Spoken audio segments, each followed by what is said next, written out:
معايا كوباية من الحليب المكثف المحلى،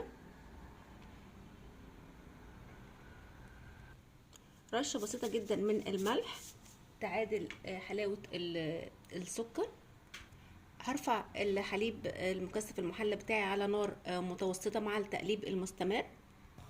كده رفعت الحليب المكثف المحلى بتاعي على النار مع التقليب المستمر علشان طبعا ما يلزقش معايا. انا عايزاه يعمل كراميل او دولسي ديليتش خفيف.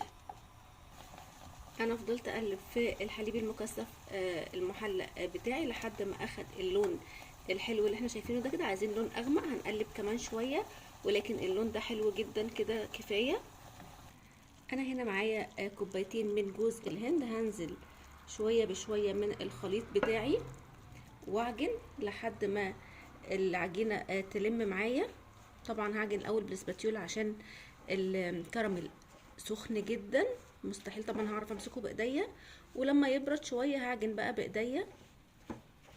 كده بقى اقدر اعجنها بايديا عادي جدا، هما دقيقتين بس لحد ما الكراميل يبرد. كده بقت جاهزه معايا، هكورها كور زي ما انا عايزه بالشكل ده كده، بشكل عشوائي جدا. شايفين الطعم بقى والريحه بجد تحفه. احاول قد ما اقدر يكون كلها قطع متساويه. شايفين بقى الجمال والحلاوه دي.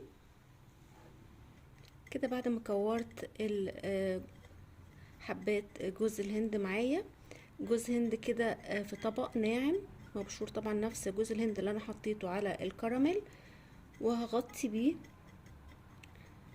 كرات الكراميل بتاعتي. وبكده بقى جاهز معايا اسرع حلا في 5 دقايق. طعم تحفة، شكل جميل جدا، الولاد كلهم هيحبوه جدا.